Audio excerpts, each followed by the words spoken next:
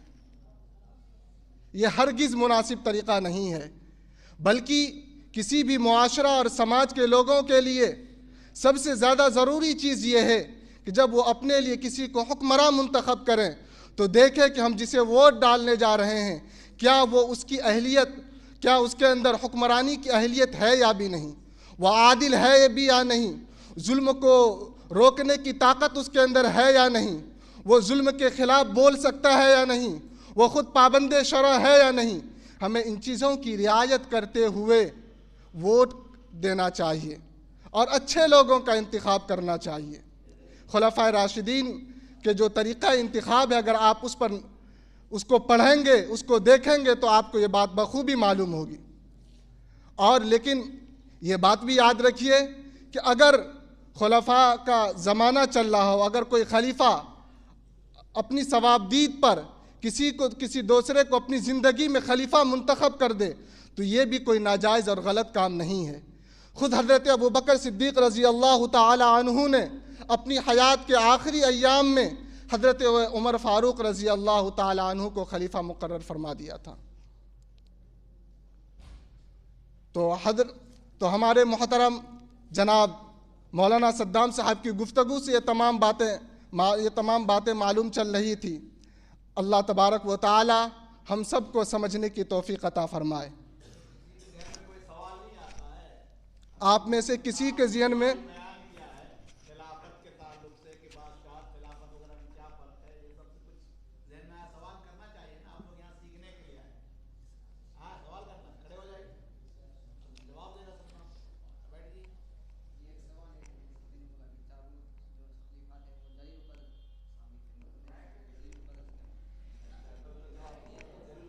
اس کو کہا صدام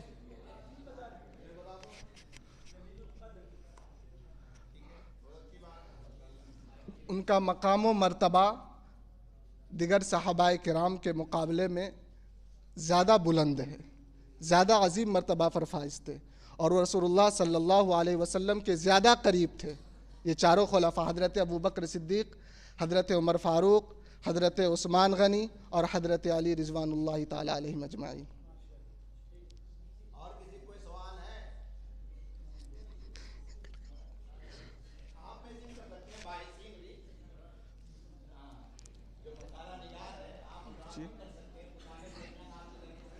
دیکھیے ہم لوگ کتاب پڑھتے ہیں، سیرت کی کتاب پڑھتے ہیں، ہے نا، تاریخ اسلام وغیرہ پڑھے ہیں یا اور بھی کتابیں پڑھتے ہیں، اس کے متعلق صحابہ کرام خلفاء راشدین کے تعلق سے آپ کے ذہن میں کوئی سوال ہو آپ شرمائیے نہیں، پوچھیے۔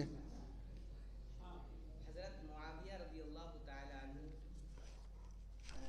یہ خلیفہ بنائے گئے، مطلب جس طرح بھی ہو، ان کے بعد یہ اپنے بیٹے یزید کو جانشین اپنا مقرر کیے، حالانکہ ان سے بہتر لوگ اور موجود تھے، تو انہیں کیوں نہیں خلیفہ بنایا گیا؟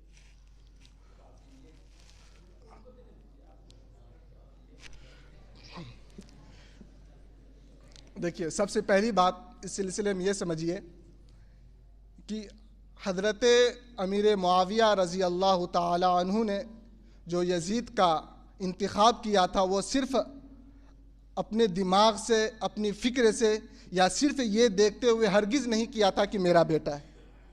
آپ تاریخ پڑھیں گے تو وہیں معلوم ہوگا کہ مشورہ دینے والے بھی صحابہ کرام ہی تھے۔ حضرت مغیرہ بن شعبہ کا نام آتا ہے، آپ تاریخ کی کتاب کو پڑھیں تو حضرت امیر معاویہ رضی اللہ تعالی عنہ نے خود اپنے دماغ سے انتخاب نہیں کیا تھا، بلکہ ان کو بھی دیگر صحابہ کرام نے مشورہ دیا، اس وجہ سے انہوں نے ان کو منتخب فرمایا۔ دوسری بات، حضرت امیر معاویہ کے یزید کے تعلق سے اور جو باتیں مشہور ہیں، کیونکہ ذہن میں آتا ہے کہ بھئی ایسا شخص تھا تو کیوں خلیفہ بنا، تو یاد رکھیے کہ اس میں سے بہت ساری باتیں ایسی ہیں جو صرف موضوع ہیں، حقیقت سے ان کا کوئی تعلق نہیں ہے۔ ہمیں اچھی طرح یاد ہے جب میں اس سے پہلے اپنے عربی درجات کے ابتدا میں تھا جامعہ اسلامیہ باس پر بہرواں میں، تو وہاں محرم کے تعلق سے پروگرام ہوا کرتا تھا، اس میں والد ماجد حضرت مولانا مفتی شمشیر حیدر صاحب دامت برکاتہم العالیہ تقریر فرمایا کرتے تھے۔ تو ایک مرتبہ انہوں نے مفتی تقی عثمانی صاحب کی کتاب کے حوالے سے انہوں نے یہ بات بتلائی تھی کہ یزید کے تعلق سے اس طرح کی جو باتیں مشہور ہے کہ شراب پیتا تھا، اس طرح کی جو باتیں یہ غلط ہیں۔ اور میں نے جب خود مفتی تقی عثمانی صاحب کی وہ کتاب بڑا ہونے کے بعد جب سمجھا، ان چیزوں کو جانا، تو میں نے خود والد صاحب کی بات، کیونکہ بھائی اس وقت نیچے تھا تو مانا، لیکن بعد میں خود وہاں جب مراجعات کی، وہاں دیکھا تو خود وہاں یہ چیز نظر آئی۔ دوسری بات، اس طرح کی جو باتیں نقل کی جاتی ہیں وہ البدایہ والنہایہ کے حوالے سے نقل کی جاتی ہیں۔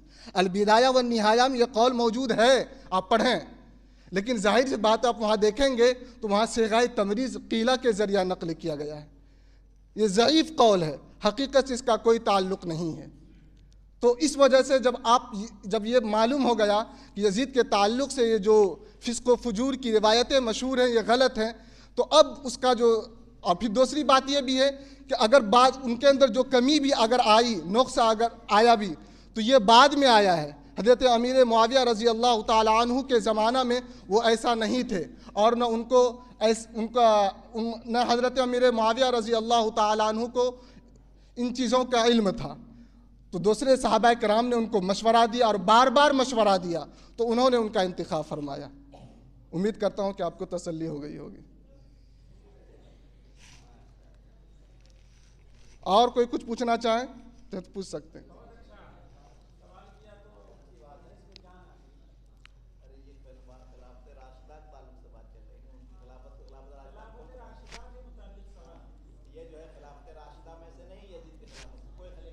صرف خلیفہ راشد 4 ہیں، حضرت ابو بکر صدیق، حضرت عمر فاروق رضی اللہ تعالیٰ عنہ، حضرت عثمان غنی رضی اللہ تعالیٰ عنہ اور حضرت علی رضی اللہ تعالیٰ عنہ۔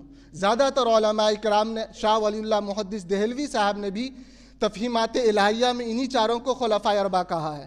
شاہ ولی اللہ اور اسی طرح علامہ نووی رحمۃ اللہ علیہ نے مسلم شریف کی شرح کرتے ہوئے بھی، مسلم شریف میں جو حدیث ہے اس میں بھی انہوں نے 4 خلیفہ ہی لکھا ہے، اور خود عقیدے کی کتاب پڑھائی جاتی ہے العقیدۃ الطحاویہ، اس کی شرح میں بھی 4 خلیفہ پر خلفائے راشدین کا اطلاق کیا گیا ہے۔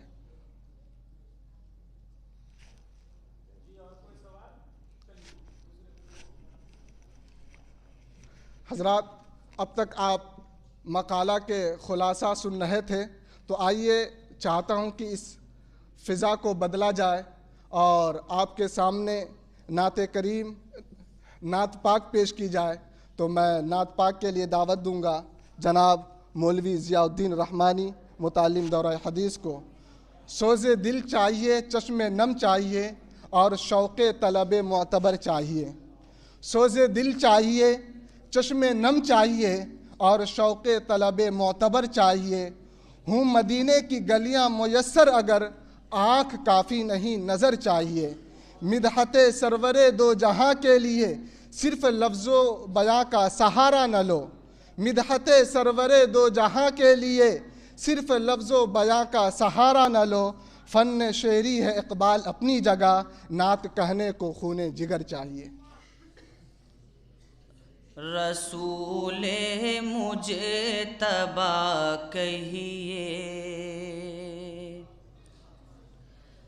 رسول مجتبی کہیے، محمد مصطفیٰ کہیے، رسول مجتبی کہیے، رسول مجتبی کہیے، محمد مصطفیٰ کہیے، محمد مصطفیٰ کہیے۔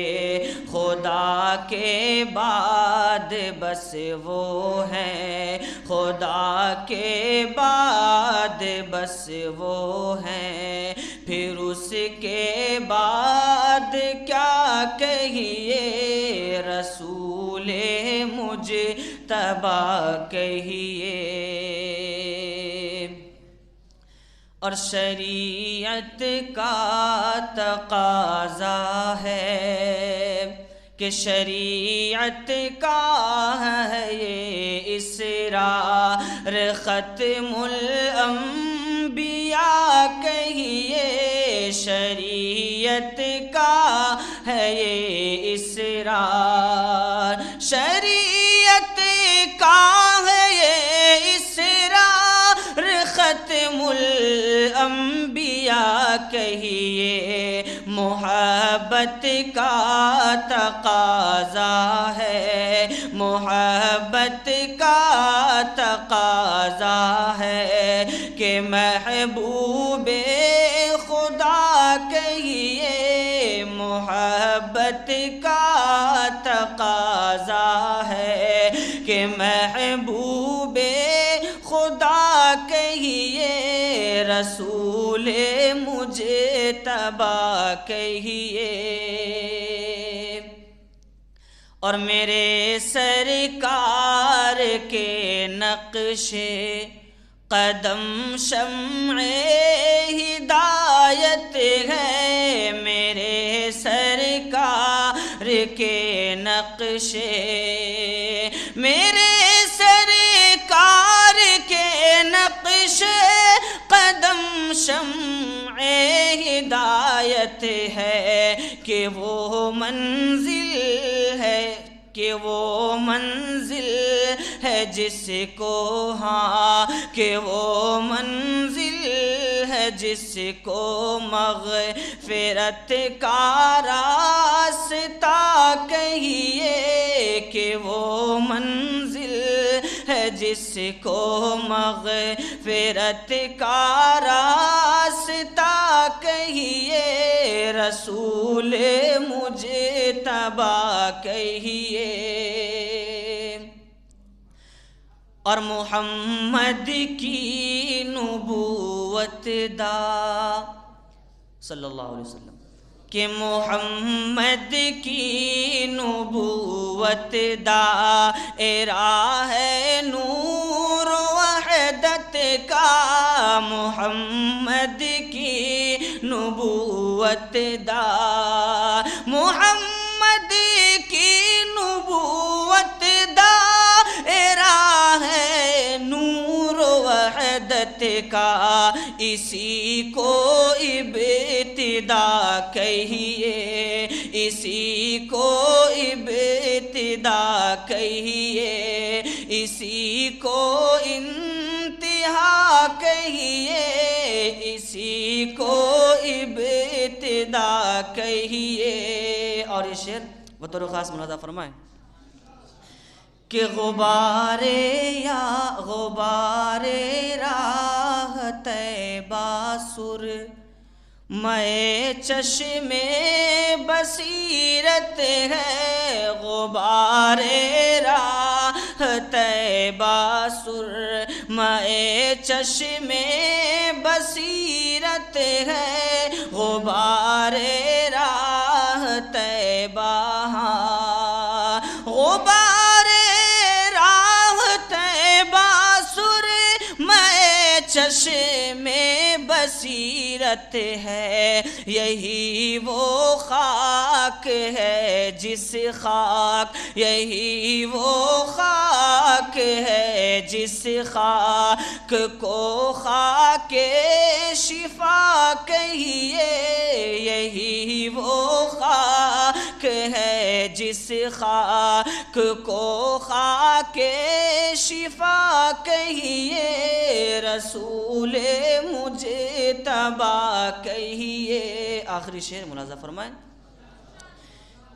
کہ مدینہ یاد آتا ہے تو پھر آنسو نہیں رکتے، مدینہ یاد آتا ہے، مدینہ یاد آتا ہے تو پھر آنسو نہیں رکتے، مدینہ یاد آتا ہے، مدینہ یاد آتا ہے تو پھر آنسو نہیں رکتے، میری آنکھوں کو ماہر چش، میری آنکھوں کو ماہر چش میں آب بقا کہیے، رسول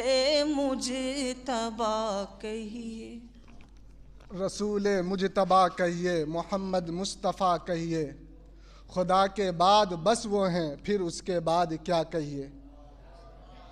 مشہور اردو ادیب جناب ماہر القادری صاحب کی لکھی ہوئی خوبصورت نعت آپ سماعت کر رہے تھے۔ حضرات گرامی، جامعہ رحمانی خانقاہ منگیر کا قابل فخر اور عظیم شعبہ تخصص فی الافتاء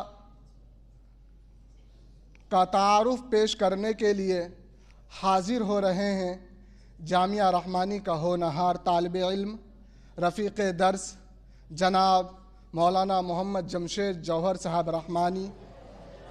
محترم مائک پر۔ السلام علیکم ورحمۃ اللہ وبرکاتہ۔ بسم اللہ الرحمن الرحیم، الحمد للہ رب العالمین، حمد الشاکرین والصلاة والسلام على خير البرية محمد وآله الطيبين الطاهرين، أما بعد. أعوذ بالله من الشيطان الرجيم. بسم الله الرحمن الرحيم. فلولا نفر من كل فرقة منهم طائفة ليتفقهوا في الدين ومن يؤت الحكمة فقد أوتي خيرا كثيرا من يرد الله به خيرا يفقهه في الدين أو كما قال عليه الصلاة والتسلیم. اسٹیج پر تشریف فرما حضرات اساتذہ کرام و مفتیان عظام اور رحمانی رفقا، اللہ تبارک و تعالی نے اپنے حکمت بھرے نظام کے تحت دین متین کی حفاظت کے لیے ہر دور میں مختلف طبقات پیدا فرمائے. حفاظ حدیث، محدثین و مفسرین اور فقہا و متکلمین کے طبقات اسلام میں مشہور ہوئے. ان کی خدمات علمیہ سے دنیا نے استفادہ کیا. اسلام کے قوانین پر عمل پیرا ہونے کے لیے حضرات فقہا نے بالخصوص جو خدمات جلیلہ انجام دی وہ اپنے آپ میں بڑی جلیل القدر ہیں. رحمانی چمن کے نو شگفتہ پھولو، اس شعبہ سے وابستہ حضرات کی عظمت و رفعت کی شہادت کے لیے ارشاد ربانی فلولا نفر من كل فرقة منهم طائفة ليتفقهوا في الدين، اور ایک دوسری آیت میں اس کی اہمیت کو یوں اجاگر کیا گیا وَمَن يُؤْتَ الْحِكْمَةَ فَقَدْ أُوتِيَ خَيْرًا كَثِيرًا.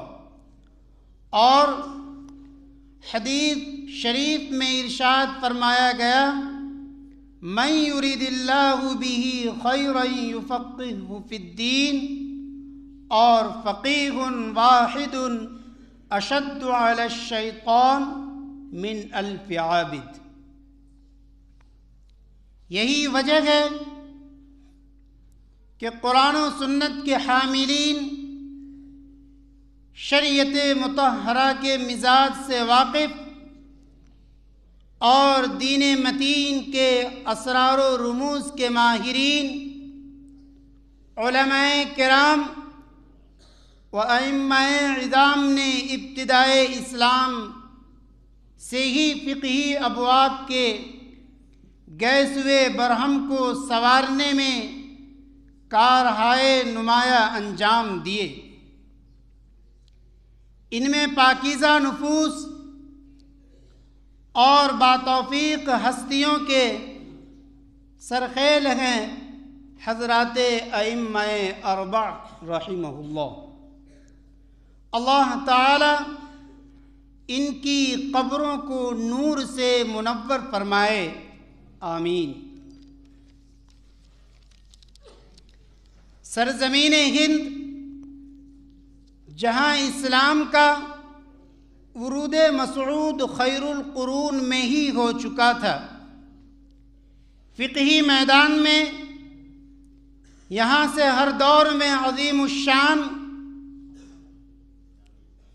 خدمات انجام دیے گئے ہیں. ہنوز یہ سلسلہ جاری ہے اور انشاءاللہ تا صبح قیامت جاری رہے گا. تاریخ اسلام میں فقہ اسلامی کا کام اور نام بہت ہی روشن، تابناک اور گراں قدر ہے۔ یہ قرآن و حدیث کا نچوڑ ہے اور عقیدہ و اخلاق کو بھی جامع ہے۔ علم فقہ تفسیر و حدیث کا ثمرہ اور نتیجہ ہے، وہ ان علوم سے علیحدہ کوئی نئی چیز نہیں ہے۔ علم فقہ گویا آنکھوں کا نور ہے اور شریعت کی راہ پر چلنے والوں کو اس سے روشنی ملتی ہے۔ علم فقہ دراصل پوری انسانی زندگی کا احاطہ کرتا ہے۔ فقہ کا انسانی زندگی اور معاشرے سے انتہائی گہرا تعلق ہے۔ قرآن و حدیث سے مستنبط ہونے والے اس قانون فقہ سے انسانی زندگی کے شب و روز اور معاشرہ کے نشیب و فراز میں نہ یہ کہ صرف رہنمائی ملتی ہے، بلکہ معاشرہ کو حرکت، حرارت اور مختلف طرح کا عروج نصیب ہوا ہے۔ فقہ کی تدوین میں فقہائے احناف کو اولیت کا شرف حاصل ہے۔ وقت بہت ہی مختصر ہے۔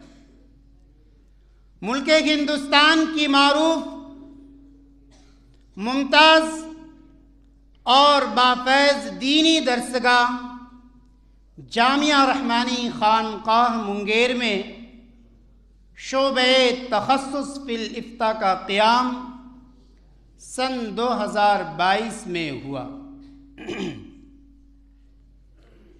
یہ جامعہ رحمانی کا انتہائی اہم شعبہ ہے۔ اس شعبے کا بنیادی مقصد گہرے علم اور بحث و تحقیق کا مزاج رکھنے والے اور شریعت و سنت کے متبع و پابند مفتیان کرام تیار کرنا ہے۔ اس شعبہ میں فتویٰ نویسی کی مشق و تمرین کرنے والے، درس نظامی یعنی مدارس کے فارغین اور فاضل طلبہ کثیر تعداد میں داخل ہو کر اپنے بافیض اساتذہ و مفتیان کرام سے فتویٰ نویسی کی مشق پورے سال کرتے ہیں۔ تمرین فتویٰ کے لیے عربی کتب فتویٰ ہی سے استفتاء کا جواب لکھنے کا مکلف بنایا جاتا ہے اور اس پر 100% عمل کیا اور کرایا جاتا ہے۔ عربی کتب فقہ و فتاوی سے اخذ و التقاط اور مطالعہ کا طریقہ سکھایا جاتا ہے۔ الحمدللہ جامعہ رحمانی یعنی کہ شعبہ تخصص فی الافتاء کا جو ماحول ہے وہ اور اداروں کے مقابل میں منفرد اور ممتاز ماحول ہے۔ صلاح و اصلاح کا خاص ذوق پیدا کرنے کی کوشش کی جاتی ہے جو خدمت دین کے لیے ناگزیر ہے، ناگزیر ہے، اور ہمارے علماء دیوبند کا خاص امتیاز رہا ہے وغیرہ وغیرہ، جن کی اس مختصر وقت میں بیان کی گنجائش نہیں ہے۔ اپنے ممتاز اساتذہ کرام و مفتیان عظام کی بہتر تربیت پر ہمیں فخر ہے اور ہم سب یعنی کہ شعبہ تخصص فی الافتاء کے طلباء اس پر فخر محسوس کر رہے ہیں۔ الحمدللہ۔ امسال فقہ اسلامی کے نام سے ایک مجلہ کا اجرا عمل میں آیا، جس کے متعدد شمارے منظر عام پر آئے، جن میں تحقیقی مضامین نکلے، اور یہ مجلہ بہت کم وقت میں عالمی سطح پر مقبولیت حاصل کر لی ہے۔ الحمدللہ رب العالمین۔ شعبہ تخصص فی الافتاء خانقاہ رحمانی کا صاحب نظر سجادہ نشی، امارت شرعیہ کا بیدار مغز قائد، جانشی ولی ابن ولی، جامعہ رحمانی کا سرپرست حضرت اقدس امیر شریعت حضرت مولانا سید شاہ احمد ولی فیصل رحمانی دامت برکاتہم کی سرپرستی اور اساتذہ جامعہ رحمانی کی انتھک محنت اور جد و جہد کی بدولت ترقی کی راہ پر گامزن ہے۔ الحمدللہ رب العالمین۔ وقت ہو چکا ہے، دعا کیجئے کہ اللہ تبارک و تعالی اس شعبے کی ہر سمت سے حفاظت فرمائے اور ہمارے اساتذہ کی عمر دراز فرمائے۔ آمین۔ وآخر دعوانا ان الحمدللہ رب العالمین۔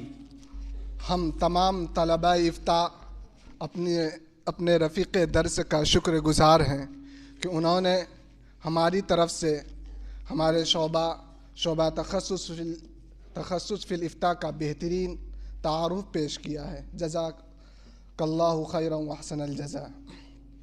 حضرات گرامی، ابھی آپ شعبہ کا تعارف سن رہے تھے، اب آئیے آپ کے سامنے شعبہ تخصص فی الافتاء کی خصوصیات بیان کرنے کے لیے تشریف لا رہے ہیں جناب مولانا محمد پرویز عالم مظاہری۔ حضرت چمپارن سے تعلق رکھتے ہیں اور جامعہ مظاہر علوم کے فاضل ہیں۔ بسم اللہ الرحمن الرحیم۔ خصوصیات تخصص فی الافتاء جامعہ رحمانی خانقاہ مونگیر۔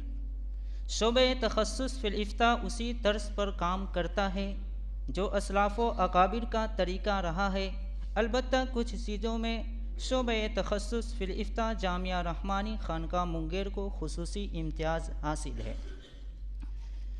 جیسے تمرین فتاوی کی خصوصیات۔ نمبر 1، استخراج و استنباط پر خصوصی توجہ دی جاتی ہے۔ نمبر 2، تمرین فتاوی میں قدیم جزیات کے بجائے ان کی نظیریں دینے کی کوشش کی جاتی ہے۔ نمبر 3، قرآن کریم سے براہ راست دلیل دینے کی رہنمائی کی جاتی ہے اور فقہی جزیات کو ان کے ساتھ ملانے کی کوشش کی جاتی ہے۔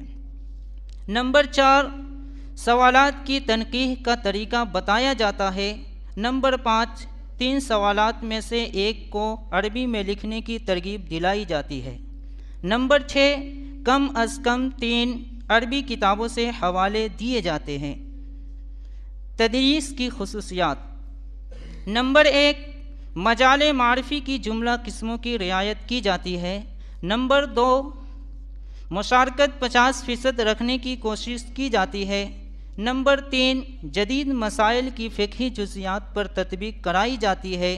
نمبر 4، قواعد کا مسائل پر اجرا کروایا جاتا ہے۔ اور نمبر 5، حل عبارت اور فہم معانی کے ساتھ ساتھ استخراج و استنباط پر زور دیا جاتا ہے۔ مطالعے کی خصوصیات۔ نمبر 1، قدیم فقہی ذخائر سے واقف کرانے کے ساتھ ساتھ جدید فقہی ذخائر سے واقف کرایا جاتا ہے۔ نمبر 2، مطالعے کے لیے کمپیوٹر کے ساتھ ساتھ بڑی تعداد میں معیاری فقہی کتابوں کا انتظام کرایا گیا ہے۔ نمبر 3، خاص طور سے اساتذہ اکرام کی نگرانی میں فقہی کتابوں کا مطالعہ کروایا جاتا ہے۔ مقالے کی خصوصیات۔ نمبر 1، مقالے میں اسلوب تحقیقی اور فقہی ہوتا ہے۔ نمبر 2، تخصص فی الافتاء کے تمام طلباء کے لیے کم از کم 60 صفحہ کا مقالہ لازمی قرار دیا گیا ہے۔ اس شعبہ کی ایک اہم خصوصیت یہ ہے کہ امتحان میں 90 اوسط سے زائد لانے والے کو 2500 اور 95 اوسط سے زائد لانے والے کو 5000 دیا جاتا ہے۔ الحمدللہ گزشتہ سال 16 طلباء میں سے 2 طلباء کو 5,000 اور 9 طلباء کو 2,500 دیا گیا۔ انشاءاللہ اس سال بھی اس پر عمل کیا جائے گا۔ الحمدللہ اس شعبے کی اور بھی بہت سی خصوصیات ہیں۔ اللہ تعالیٰ سے دعا کیجئے کہ اللہ تعالیٰ اس شعبے کو اپنے حفظ و امان میں رکھے۔ آمین ثم آمین یا رب العالمین۔ آمین۔ اب اپنے مقالے کا خلاصہ پیش کرنے کے لیے تشریف لا رہے ہیں جناب مولوی محمد امانت اللہ رحمانی، متعلم دورہ حدیث۔ بسم اللہ الرحمن الرحیم۔ الحمد للہ نحمده ونصلی علی رسولہ الکریم، اما بعد، قال النبی صلی اللہ علیہ وسلم: علیکم بسنتی وسنت الخلفاء الراشدین المہدیین۔ قابل قدر اساتذہ کرام اور رحمانی رفقا، میرے مقالے کا عنوان سیرت خلفائے راشدین ہے۔ میرا مقالہ 14 صفحات پر مشتمل ہے، جس میں سب سے پہلے تمہید کے طور پر یہ ذکر کیا گیا ہے کہ خلفائے راشدین کون لوگ ہیں، خلفائے راشدین کا اسلام میں کیا مقام و مرتبہ ہے، اور خلفائے راشدین کا صحابہ کرام کے درمیان کیا مقام و مرتبہ ہے۔ اس کے بعد تمام خلفائے راشدین کی الگ الگ تفصیلات ذکر کی گئی ہے، جس میں ان کے بچپن کے حالات، ان کے عہد شباب پر، ان کے عہد خلافت پر تفصیلی روشنی ڈالی گئی ہے۔ حضرات گرامی، اور ان کے عہد میں، ان کے عہد خلافت میں کیا کیا کارنامے انہوں نے انجام دیے ہیں، اس پر تفصیلی روشنی ڈالی گئی ہے۔ مقالہ طویل ہے اور وقت بہت کم ہے، میں آپ کے سامنے پورا مقالہ نہیں پڑھ سکتا، اس لیے میں نمونے کے طور پر آپ حضرات کے سامنے سیرت خلیفہ اول سیدنا حضرت ابو بکر صدیق رضی اللہ عنہ کا مختصر خلاصہ پیش کر رہا ہوں، آپ حضرات سماعت کیجئے۔ حضرت ابو بکر رضی اللہ تعالی عنہ کا نام عبداللہ بن ابی قحافہ ہے اور کنیت ابو بکر ہے، اور واقعہ معراج پر تصدیق کرنے کی وجہ سے لقب صدیق پڑا۔ نبی کریم صلی اللہ علیہ وسلم کی بعثت کے روز ہی حضرت خدیجہ رضی اللہ تعالی عنہا کے بعد سب سے پہلے اسلام قبول کیا۔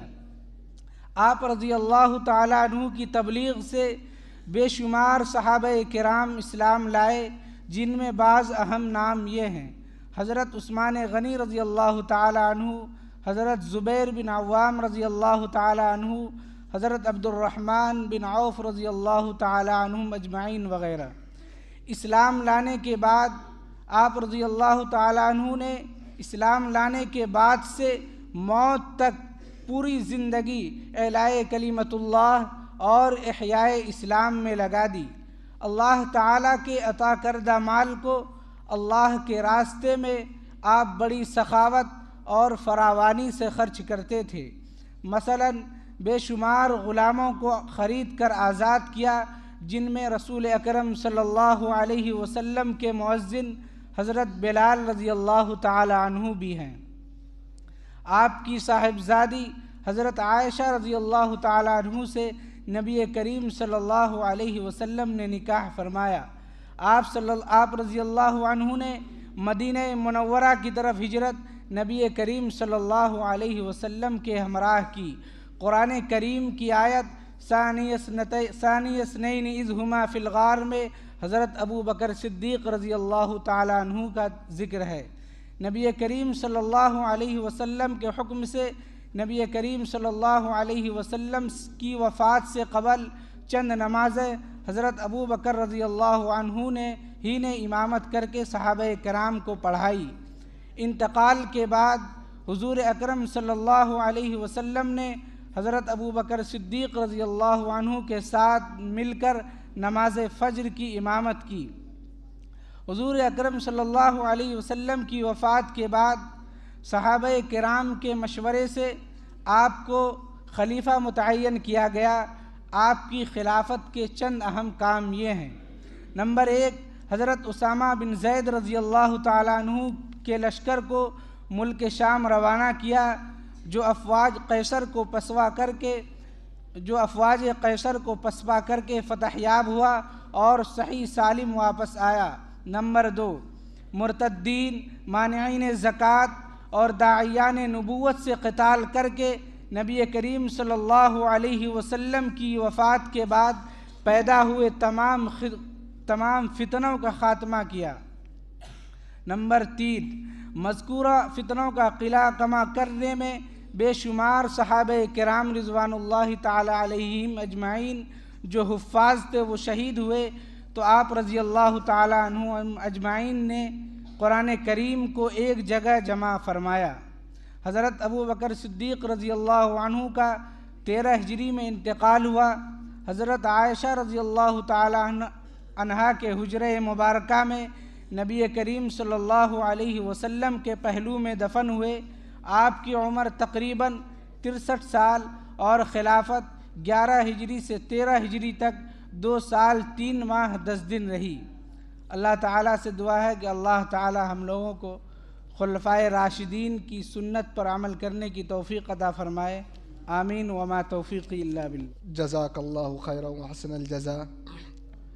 عزیز رفقا، اس کے بعد اب آپ کے سامنے حاضر ہو رہے ہیں جناب مولوی محمد ضیاء الدین رحمانی، متعلم دورہ حدیث۔ السلام علیکم ورحمۃ اللہ وبرکاتہ۔ میرے مقالے کا عنوان ہے سیرت خلفائے راشدین۔ خلافت راشدہ کا دور امت مسلمہ کا شاندار دور تھا اور تابناک۔ خلافت راشدہ کے دور کی اہمیت نبی کریم صلی اللہ علیہ وسلم کی اس حدیث مبارکہ سے بھی ثابت ہوتی ہے، فعلیکم بسنتی و سنت الخلفاء الراشدین المہدیین، تم پر لازم ہے کہ میری سنت کو اور ہدایت یافتہ خلفاء راشدین کے طریقے کو اختیار کرو۔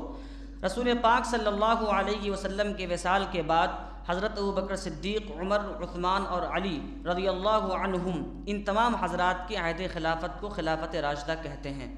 اس عہد کی مجموعی مدت 30 سال ہے، جس میں حضرت ابوبکر صدیق رضی اللہ عنہ اول اور حضرت علی آخری خلیفہ ہیں۔ اس عہد کی نمایاں ترین خصوصیت یہ تھی کہ قرآن و سنت کی بنیاد پر قائم نظام حکومت تھا۔ خلافت راشدہ کا دور اس لحاظ سے بہت اہم ہے کہ اس زمانے میں اسلام کے تعلیمات پر عمل کیا گیا اور حکومت کے اصول اسلام کے مطابق رہے۔ یہ بھی واضح رہے کہ خلافت راشدہ میں خلیفہ کے انتخاب کا کوئی ایک طریقہ رائج نہ رہا، اور بلکہ مختلف طریقوں سے خلیفہ کا انتخاب ہوتا رہا۔ رسول پاک صلی اللہ علیہ وسلم نے کسی خلیفہ کو نامزد نہیں فرمایا تھا۔ حضرت ابوبکر صدیق رضی اللہ عنہ، جب حضرت ابوبکر صدیق رضی اللہ عنہ نے خلافت سنبھالی تو آپ کو بہت سی مشکلات کا سامنا کرنا پڑا، جن پر آپ نے بہت دانش مندی سے قابو پایا۔ بعض قبائل مرتد ہونا شروع ہو گئے تھے اور بعض نے زکوٰۃ ادا کرنے سے انکار کر دیا تھا۔ آپ نے مانعین زکوٰۃ سے جہاد فرمایا اور مسلمہ کذاب اور دیگر مدعیان نبوت سے جنگ کر کے فتنہ ارتداد کا تدارک کیا۔ آپ کا دور مسلمانوں کے لیے بہت بابرکت دور تھا۔ آپ نے امت مسلمہ کو متحد کیا اور ان عناصر پر قابو پایا جو امت کو انتشار کی طرف لے جا رہے تھے۔ حضرت ابوبکر صدیق کے وصال کے بعد حضرت عمر رضی اللہ عنہ نے خلیفہ کا منصب سنبھالا۔ آپ کے دور خلافت میں فتوحات اور تعمیر و ترقی کا شاندار سلسلہ شروع ہوا۔ اسلامی سلطنت میں بہت وسعت آئی، کئی نئے شہر تعمیر کیے گئے۔ آپ نے باقاعدہ ایک سیاسی ڈھانچہ تشکیل دیا جس کے مطابق ریاست کا نظم و نسق قائم کیا، ہجری کیلنڈر کا آغاز کیا، باقاعدہ فوج کا ادارہ قائم کیا۔ خلیفہ کے انتخاب کے لیے کونسل کا طریقہ کار بھی آپ نے ہی شروع کیا۔ تیسرے خلیفہ حضرت عثمان غنی رضی اللہ عنہ کے دور کی ابتدائی 6 سال بہت امن و سکون، قوت اور سیاسی استحکام کے سال تھے، لیکن بعد کے سالوں میں سلطنت اسلامیہ انتشار کے شکار ہونے لگے اور اسی سازش کے نتیجے میں آپ کو 35 ہجری میں شہید کر دیا گیا۔ آپ ہی کے وہ ذات ہے جنہوں نے حضور پاک صلی اللہ علیہ وسلم سے اجازت لے کر مسلمانوں کے لیے کنواں خرید کر وقف فرمایا، اور جب جنگ تبوک کا موقع آیا اور آپ صلی اللہ علیہ وسلم نے مسلمانوں سے اپیل کی تو اس میں حضرت عثمان غنی رضی اللہ عنہ نے جس شان کے ساتھ جواب دیا وہ عہد نبوت کی تاریخ میں اپنی مثال آپ ہیں۔ شہادت عثمان غنی رضی اللہ عنہ کے بعد مدینہ منورہ کی فضا فتن و فساد کے غبار سے تاریک تھی۔ عثمان غنی رضی اللہ عنہ کی شہادت کے بعد 3 دن تک مسند خلافت خالی رہی۔ حضرت علی رضی اللہ عنہ اکابر صحابہ اکرام کے کہنے پر اس بارے گراں کی ذمہ داری کو قبول فرمایا۔ حضرت علی رضی اللہ عنہ نے اپنے دور خلافت میں بہت سارے ممالک کو فتح کیا، لیکن فتح خیبر کو بھی فراموش نہیں کیا جا سکتا۔ اس جنگ میں آپ نے حیرت انگیز شجاعت کے ساتھ مرحب اور اس کے بھائی کو خون میں تڑپایا اور علم اسلامی قلعہ پر لہرایا۔ شاعر نے کیا ہی خوب کہا ہے، باب خیبر تو بہت وزنی تھا لیکن مستقیم، پھول جیسا بن گیا شیر خدا کے سامنے۔ معزز سامعین، اب میں آپ کے روبرو کر رہا ہوں جناب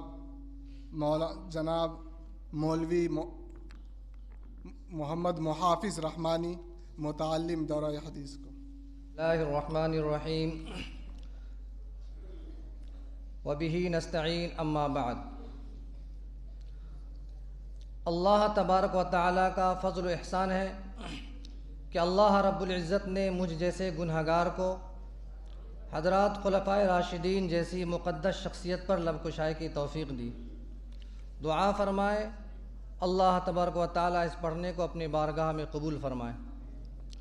میں تہہ دل سے شکر گزار ہوں جانشین مفکر اسلام، امیر شریعت حضرت مولانا احمد ولی فیصل صاحب رحمانی دامت برکاتہم العالیہ کا، جن کے حکم پر یہ مقالہ لکھا گیا، اور شکر گزار ہوں حضرت مولانا مفتی محمد جنید احمد صاحب قاسمی، استاد حدیث و فقہ جامعہ رحمانی خانقاہ منگیر کا، جن کی نگرانی میں اور ان کی مکمل محنت و کوشش کے بعد یہ ناچیز مقالہ پیش کر رہا ہے۔ میرے مقالے کا عنوان ہے خلفائے راشدین کے سیاسی کارنامے۔ قرآن و حدیث کے اولین مخاطب اور دنیا میں ہی اللہ تعالیٰ کے رضا کی خوشخبری سننے والی مقدس جماعت حضرات صحابہ کرام رضوان اللہ تعالیٰ علیہم اجمعین، جن کی محبت ہمارے ایمان کا حصہ اور ان کے واقعے تا قیامت امت مسلمہ کے لیے مینارہ نور ہیں۔ حضرات صحابہ کرام رضوان اللہ تعالیٰ علیہم اجمعین میں حضرات خلفائے راشدین کا مقام و مرتبہ بلند ہے۔ حضرت ابوبکر صدیق رضی اللہ تعالیٰ عنہ کی زندگی عظیم الشان کارناموں سے لبریز ہے۔ اپنے قلیل مدت خلافت میں اپنے مساعی جمیلہ کے جو لازوال نقش و نگار چھوڑے وہ قیامت تک مٹ نہیں سکتے۔ حضرت ابوبکر صدیق رضی اللہ تعالیٰ عنہ کے عہد میں بیرونی فتوحات کی ابھی ابتدا ہوئی تھی، اس لیے ان کے دائرہ حکومت کو صرف عرب پر محدود سمجھنا چاہیے۔ انہوں نے عرب کو متعدد صوبوں اور ضلعوں پر تقسیم کر دیا تھا۔ ہر صوبہ میں ایک عامل ہوتا تھا جو ہر قسم کے فرائض انجام دیتا تھا۔ البتہ خاص دارالخلافہ میں تقریباً اکثر صیغوں کے الگ الگ عہدیدار مقرر کیے گئے تھے۔ عاملوں اور عہدیداروں کے انتخاب میں حضرت ابوبکر صدیق رضی اللہ تعالی عنہ نے ہمیشہ ان لوگوں کو ترجیح دی جو عہد نبوت میں عامل یا عہدیدار رہ چکے تھے، اور ان سے انہی مقامات میں کام لیا جہاں وہ پہلے بھی کام کر چکے تھے۔ اس لیے خلیفہ اول نے بھی ان مقامات پر انہی لوگوں کو برقرار رکھا، لیکن سیاسی حیثیت سے خلیفہ وقت کا سب سے پہلا فرض قوم کی اخلاقی نگرانی اور رعایا کے جان و مال کی حفاظت ہے، اور اس حیثیت سے اگرچہ انہوں نے پولیس و احتساب کا کوئی مستقل محکمہ قائم نہیں کیا، بلکہ رسول اللہ صلی اللہ علیہ وسلم کے عہد مبارک میں ان کی جو حالت تھی وہی قائم رکھی۔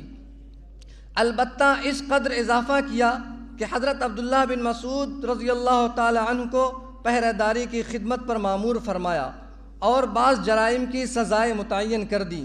مثلا حد خمر کی نسبت رسول اللہ صلی اللہ علیہ وسلم کا طرز عمل مختلف تھا، لیکن حضرت ابوبکر صدیق رضی اللہ تعالی عنہ نے اپنے دور خلافت میں شرابی کے لیے 40 درے کی سزا لازمی کر دی۔ عہد نبوت میں کوئی باضابطہ فوجی نظام نہ تھا، بلکہ جب ضرورت پیش آتی تو صحابہ کرام رضوان اللہ تعالی علیہم اجمعین خود ہی شوق سے علم جہاد کے نیچے جمع ہو جاتے تھے۔ حضرت ابوبکر صدیق رضی اللہ تعالی عنہ کے عہد میں بھی یہی صورتحال باقی رہی، لیکن انہوں نے اس پر اس قدر اضافہ کیا کہ جب کوئی فوج کسی مہم پر روانہ ہوتی تو اس کو مختلف دستوں میں تقسیم کر کے الگ الگ افسر مقرر فرما دیتے۔ چنانچہ شام کی طرف جو فوج روانہ ہوئی اس میں اس طریقے پر عمل کیا تھا، یعنی قومی حیثیت سے تمام قبائل کے افسر اور ان کے جھنڈے الگ الگ تھے۔ امیر الامراء کمانڈر ان چیف کا نیا عہدہ بھی خلیفہ اول کی ایجاد ہے، اور سب سے پہلے حضرت خالد بن ولید اس عہدہ پر مامور تھے۔ دستہ بندی کا صریح فائدہ یہ ہوا کہ مجاہدین اسلام کو رومیوں کی باقاعدہ فوج کے مقابلے میں اس سے بڑی مدد ملی۔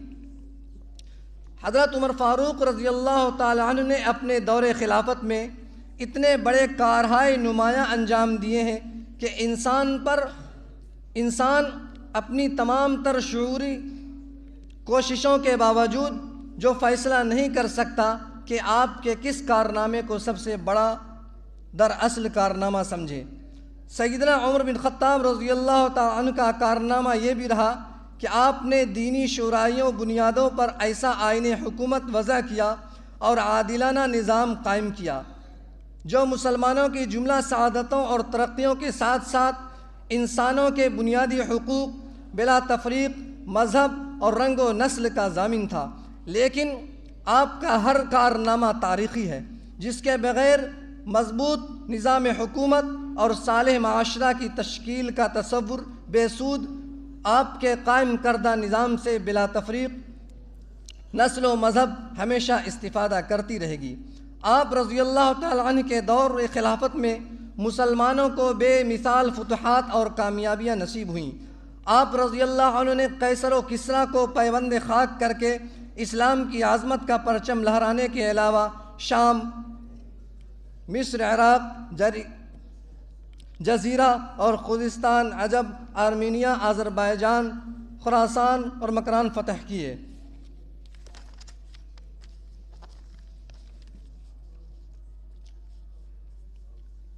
جمعہ کی پہلی اذان جب مدینہ منورہ میں لوگوں کی تعداد بہت زیادہ ہو گئی اور مؤذنوں کا وظیفہ سب سے پہلے آپ نے جاری فرمایا، یعنی حضرت عثمان غنی رضی اللہ تعالی عنہ۔ بحری معرکے کے آغاز آپ کے حکم سے حضرت سیدنا امیر معاویہ رضی اللہ تعالیٰ عنہ کی قیادت میں بحری جنگ کا آغاز ہوا۔ حضرت علی رضی اللہ تعالیٰ عنہ کا عہد خلافت سارے کے سارا خانہ جنگیوں میں گزرا، اس لیے آپ کو نظام حکومت کی اصلاح کے لیے بہت کم وقت ملا، تاہم آپ سے جہاں تک ممکن ہوا اسے بہتر بنانے کی پوری کوشش کی۔ محکمہ پولیس کی جس کی بنیاد سیدنا عمر رضی اللہ تعالی عنہ نے رکھی، اس کی تکمیل بھی سیدنا حضرت علی کے زمانے میں ہوئی۔ ان خلفائے راشدین کے خدمات پر نظر ڈالیں، انصاف یہ ہے کہ تاریخ عالم کے ہزاروں اوراق پلٹ کر بھی دیکھیں تو ان کی نظیر نہیں ملتی۔ اللہ تبارک و تعالی ہم سبوں کو خلفائے راشدین کے نقش قدم پر چلنے کی توفیق مرحمت فرمائے۔ سامعین باتمکین، پھر مقالے کا خلاصہ ہی بیان کرنے کے لیے آواز دے رہا ہوں رفیق محترم جناب مولانا محمد ابو طلحہ کھگڑیاوی کو، موصوف جامعہ اشاعت العلوم مکہ الکوہ کے فاضل ہیں۔ محترم مائک پر۔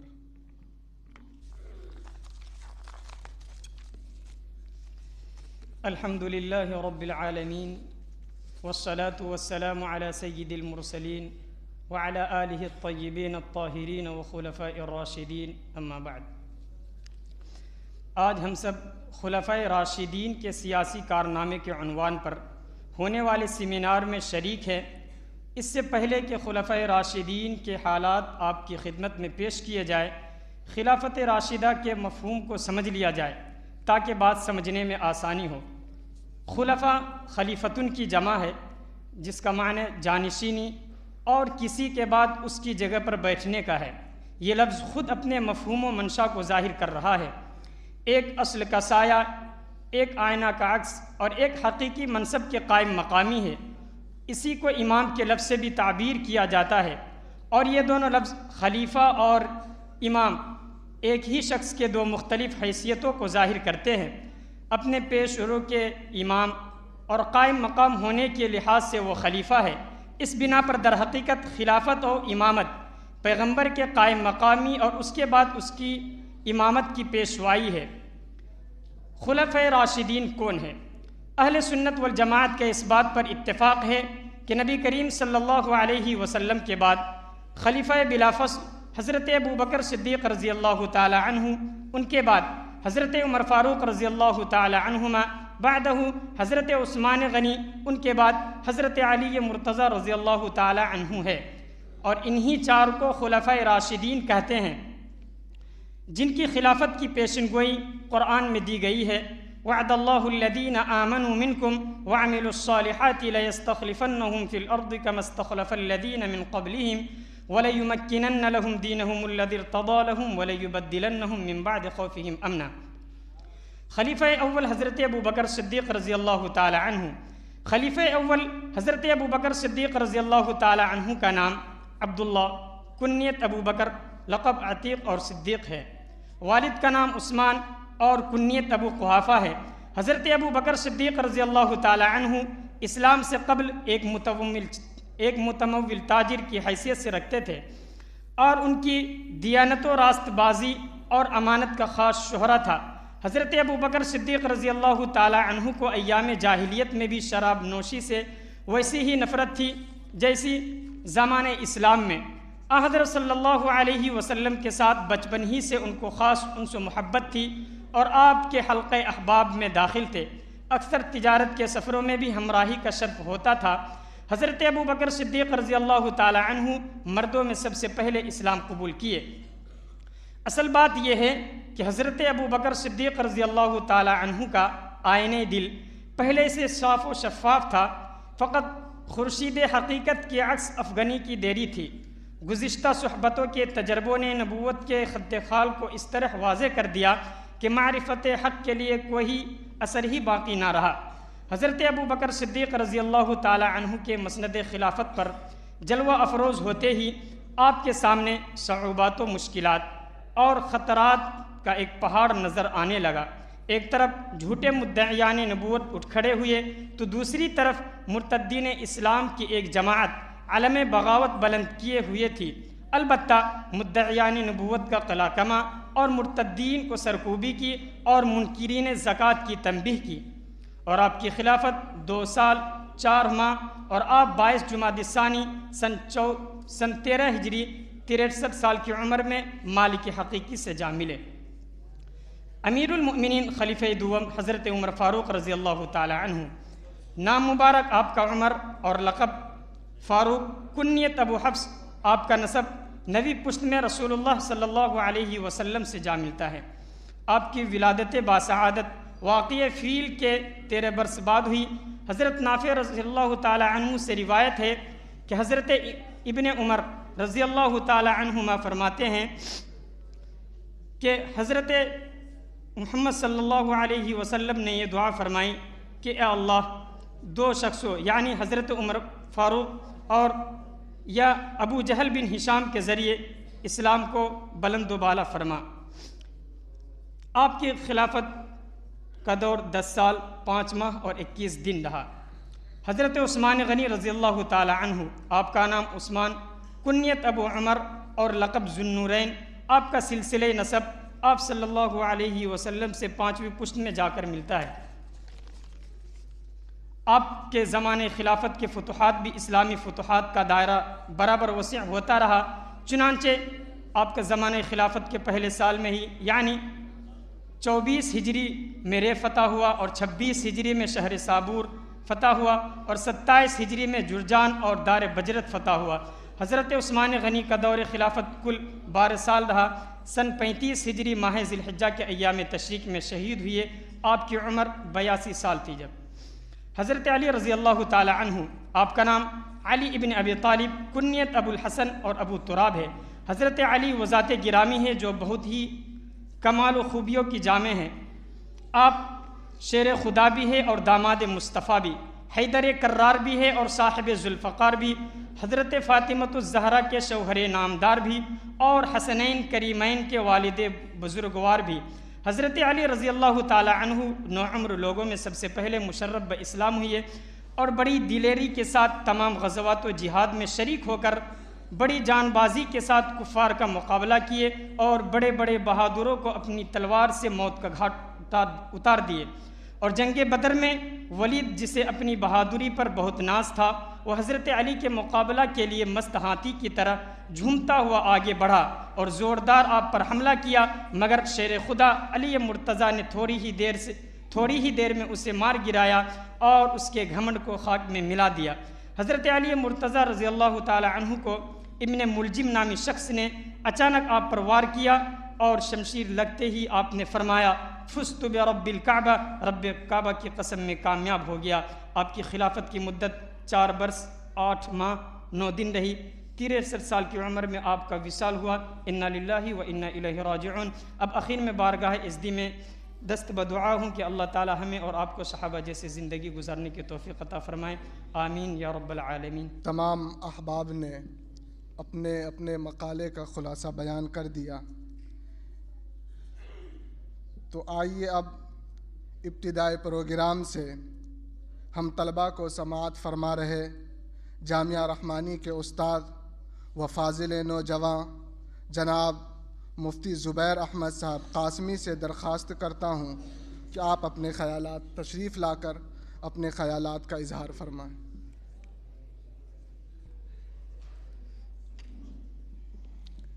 نحمد و نصلی علی رسولہ الکریم، اما بعد، فقد قال اللہ تبارک و تعالی فی کلامہ المجید اقرأ وربک الاکرم الذی علم بالقلم، وقال فی مقام آخر والقلم وما یسطرون، صدق اللہ العظیم۔ وقال النبی صلی اللہ علیہ وسلم عن ابی امامہ الباہلی رضی اللہ عنہ ان النبی صلی اللہ علیہ وسلم قال لا تفارق المحبرة فإن الخير فيها وفي أهلها إلى يوم القيامة، أو كما قال عليه الصلاة والسلام۔ رہتا قلم سے نام قیامت تلق اے ذوق، رہتا قلم سے نام قیامت تلک اے ذوق، اولاد سے تو بس یہی 2 پشت 4 پشت۔